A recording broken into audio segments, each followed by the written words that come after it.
Welcome to This Explainer. I am absolutely thrilled to have you here today. Look, if you've ever wondered exactly how the video game industry makes and honestly loses billions of dollars in the blink of an eye, you are in the right place. Today, we're going to frame the financial history of gaming as a high-stakes RPG. It's like a massive role-playing game where the stock market is just as wild, unpredictable, and full of hidden traps as the games themselves. We're going to look at how these companies level up, the absolutely devastating critical hits they take from their own missteps, and what this all means for the current landscape. Okay, let's dive into this. Consider this your level select screen. We'll be playing through 1. The 1983 crash, 2. Corporate archetypes, 3. The Pokemon Go blunder, 4. Loot boxes and meme stocks, 5. The hot coffee settlement, and 6. The final boss, GTA 6. Level 1. The 1983 video game crash. Let's move to and see how this builds, warping all the way back to the early 80s. This was a time when the video game industry faced its very first massive game over. The market was just completely saturated, demand was wildly overprojected, and the bubble was about to burst spectacularly. In December 1982, Atari's parent company Warner Communications issued a little warning. They said their fourth quarter sales would only increase by 10 to 15%, rather than the 50% they originally promised investors. That single announcement? It caused Warner's stock to plummet 30% in one day. We're talking hundreds of millions in value erased, triggering a domino effect across the whole industry.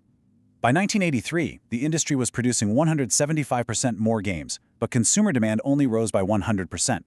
Distributors were stuck with massive overstock, and that led to September 1983, when 14 to 20 semi-trucks quietly rolled into a municipal landfill in Alamogordo, New Mexico, to just dump excess inventory. It's a site that was famously excavated decades later in 2014. So how exactly did Atari get to that point? Well, the corporate hubris was astounding. When Atari's top programmers realized they were responsible for 60% of the company's $100 million in cartridge sales, they asked for a little recognition, fair compensation. Atari CEO Ray Kassar, who was an ex-textile executive, looked them dead in the eye and said, "You're nothing than a bunch of towel designers. You're a dime a dozen, you're not unique, anybody can do a cartridge." That complete lack of respect drove those top engineers right out the door to form Activision, which created Atari's biggest competitor and flooded the market with third-party games. And that brings us to the physical manifestation of all that hubris. 700,000. That is the estimated number of unsold cartridges, including infamous commercial failures like E.T. and a notoriously bad port of Pac-Man that Atari crushed, buried in the New Mexico desert and literally covered in concrete. It was an extreme measure just to clear out storage fees and execute a massive tax write-off. Atari's valuation cratered, and the U.S. home console market practically vanished overnight. Level 2. The corporate archetypes. But the industry didn't stay dead. It respawned. Rebuilding from the ashes of the crash, the industry established the two primary financial architectures that dictate how video game companies operate on the stock market today. And this brilliantly illustrates the fundamental difference in how modern gaming giants raise capital and manage risk. First, you have platform and IP holders, like Nintendo. They own the console, they own the ecosystem, and they own timeless characters. This gives them steady dividends and a really nice safety net even when a specific game underperforms. Alternatively, you have the consolidation and live service publishers. Think Take-Two Interactive or Electronic Arts. They don't make the consoles. Instead, they scale through strategic acquisitions, like Take-Two buying the studio that makes Grand Theft Auto, and they rely heavily on high-stakes, blockbuster releases, and long-tail monetization to survive. Level 3. The Pokemon Go stock blunder. Let's look at what happens when retail investors don't read the instruction manual. We're jumping to July 2016 for one of the most hilarious misattribution events in the history of the stock market. So in the summer of 2016, Pokemon Go launched and immediately became a global viral phenomenon. People were literally wandering into traffic trying to catch a Pikachu. Investors, seeing massive dollar signs, scrambled to buy Nintendo stock. In just 2 weeks, Nintendo's stock surged over 100%, adding a staggering $15 billion in market value. The market basically just assumed Nintendo was the sole creator and primary financial beneficiary of this massive hit. But then, Nintendo released a very sobering statement clarifying that they only owned 32% of the Pokemon Company, giving them an effective economic stake in the app of only about 13%. Pokemon Go was actually developed by a San Francisco-based company called Niantic. When investors finally realized Nintendo didn't actually create the game, the stock plummeted 18%. Nintendo lost $6.7 billion in market value in a single day. Just a devastating critical hit driven entirely by investor ignorance. Level 4, loot boxes and meme stocks.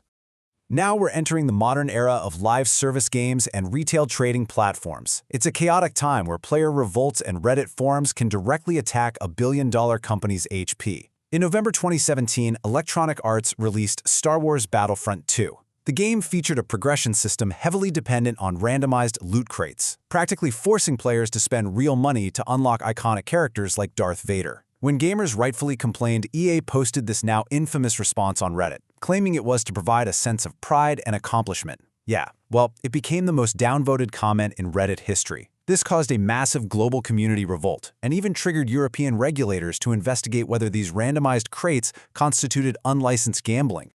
The financial damage was swift. EA was forced to completely disable all in-game purchases just hours before the game's official launch, entirely compromising their revenue model for the game. EA's stock fell 8.5% that month, wiping out $3.1 billion in shareholder value, while their competitors, Take-Two and Activision, actually posted gains. It just goes to show that aggressive monetization can severely damage your stock if the player base vehemently rejects it.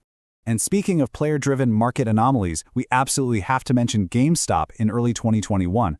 Professional market investors heavily shorted this struggling brick-and-mortar retailer, betting its stock would fall. Instead, a massive influx of amateur retail investors organized online, triggering a panic-buying frenzy known as a short squeeze. GameStop stock surged 1,700%, liquidating professional hedge funds and completely upending Wall Street.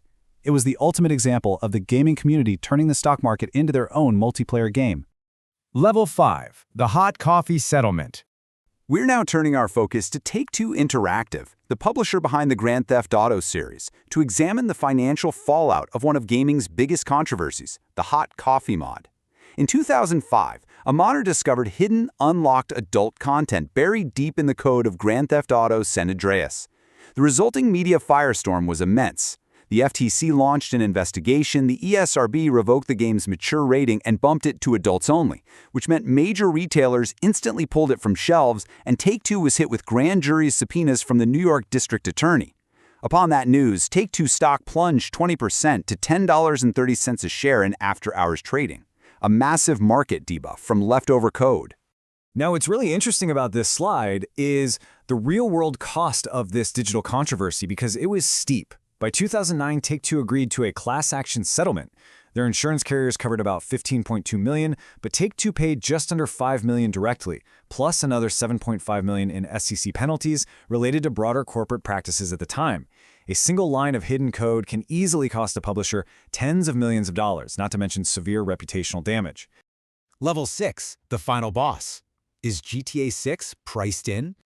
So we've seen how fragile these companies can be. Let's look at the current market landscape and the single most anticipated video game release of the decade, Grand Theft Auto 6. So the crucial point is understanding blockbuster risk. Remember our corporate archetypes from earlier?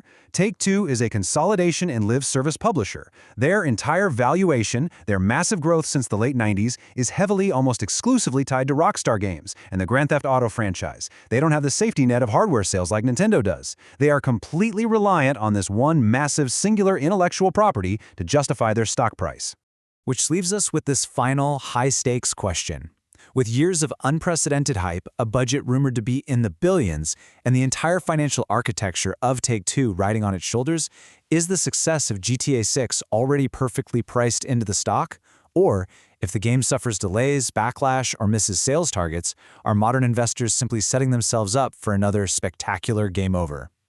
Think about the hubris of Atari, the misattributions of Pokémon Go, and the loot box revolt of EA.